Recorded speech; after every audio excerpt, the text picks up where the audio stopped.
Hanggang saan ang kaya mong gawin para sa pag-ibig? Welcome to SKL. Sagutin mo yung tanong. Pagkatapos kong i-share ang kwentong, siguradong manlulumo ka. Ito ang istorya ni Blush Monnier.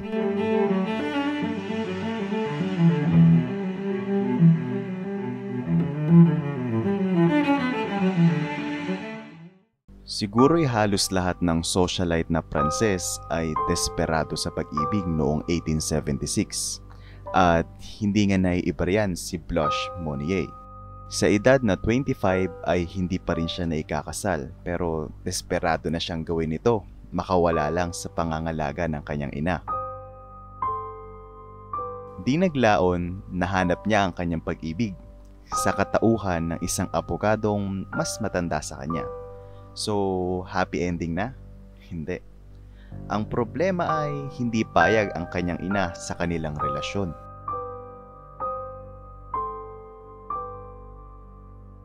Desidido ang puso ng dalaga sa pagpapakasal sa kanyang nobyo, kaya tuloy ang kasalan kahit taliwas ito sa nais ng kanyang ina. At yun ang kanyang pagkakamali.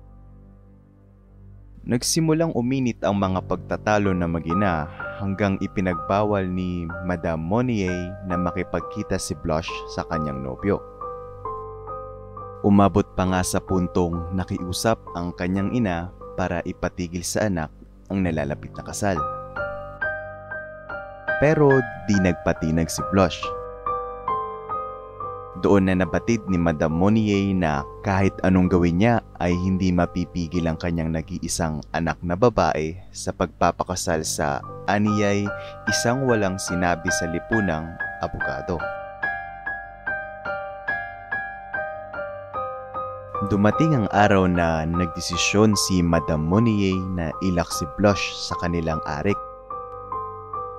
Sinarado ang pinto. Tinakpan ng mga bintana upang hindi makasilip ang dalaga sa labas. Ultimo, sinag ng araw ay hindi makakapasok.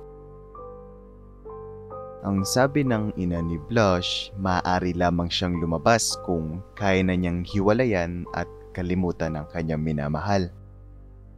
As expected, mahal ni Blush ang kanyang nobyo. Kahit di na siya makalabas sa arik, kakayanin niya para maipakita lang sa ina ang tunay na pag-ibig. Nanatili lang si Blush sa kwarto. Ang lamang sikmura niya ay mga tira-tirang pagkain na ibinibigay ng kanyang ina. Kamang gawa sa dayami naman ang kanyang naging tulugan. Dahil sa nangyari, hindi na nakita ni Blush ang kanyang nobyo at hindi na nga muling makikita dahil namatay ito noong 1885. Pero paanong ang biglang pagkawala ng isang socialite ay hindi man lang ipinagtaka ng mga tao? Marahil ay marami din na nagtanong, kaya napilitan na ang ina ni Blush at ang kasabwat nitong si Marcel, kapatid ni Blush na lalaki, na ipagsabing patay na ang dalaga. Sa mata ng publiko, patay na si Blush. At sa tuwing mapag-uusapan nga ito ay grabe ang pagluluksa ng mag-ina. Dito na nila napaniwala ang mga tao sa pagkamatay ng dalaga.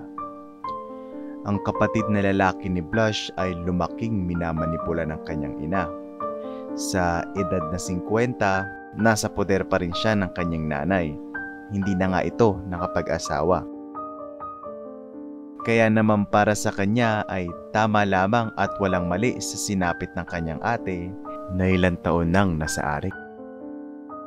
Dumating ang taong 1901 at nakatanggap ang French police ng isang liham na tila minadali at puro-pura. Ang malinaw lamang sa sulat ay ang address ng mga Monnier. Meron ding pahayag na may kakaiba daw sa bahay na yon na tila nakaririnig sila ng mga sigaw mula sa saradong bintana ng arik. Dahil kilala ang mga Monnier, inisip ng mga pulis na nanloloko lang ang kumuha ng liham. Pero para makasiguro, pumunta pa rin ang mga ito upang mag-imbestiga.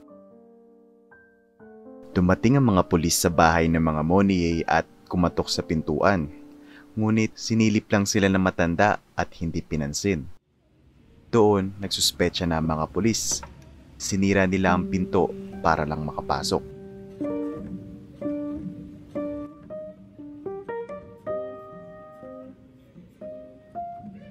Nakasusulasok na amoy ang bumungad sa kanila at kinalaunan na pag-alaman nilang nanggagaling ito sa attic. Nakita ng mga pulis ang kalunos-lunos na sitwasyon ni Blush. Mukha na itong kalansay sa payat. Ang nakasusulasok na amoy ay mula sa kanyang sariling dumi na bumabalot sa katawan nito.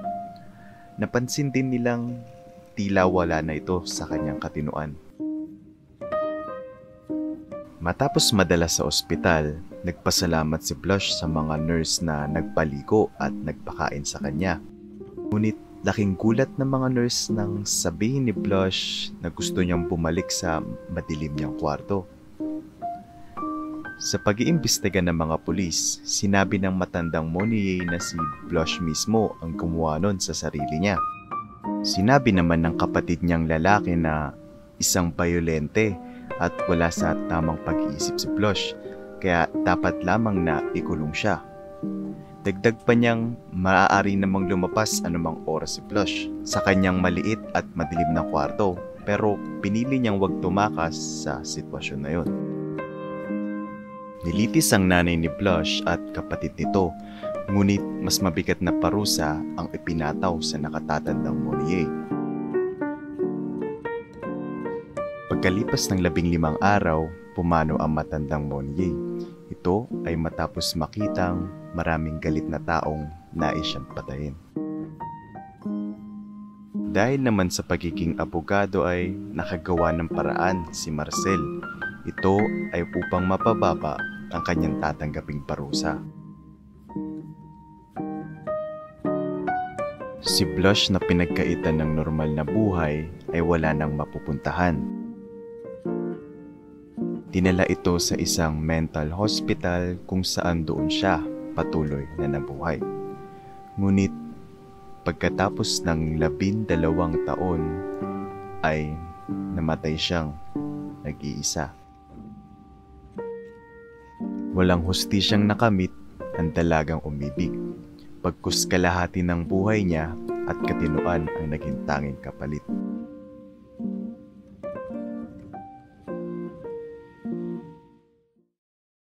Nagustuhan mo ba yung topic ngayon?